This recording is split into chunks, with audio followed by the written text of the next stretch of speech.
దేవకీకారణ్య సంసార యాత్రికుల శరణు ఘోషలు విని రోజు శబరీష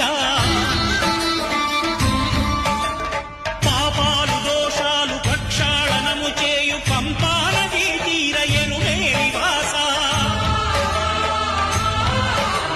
నియమాల మాలతో సుగుణాల మెట్లపై నడిపించి కనిపించి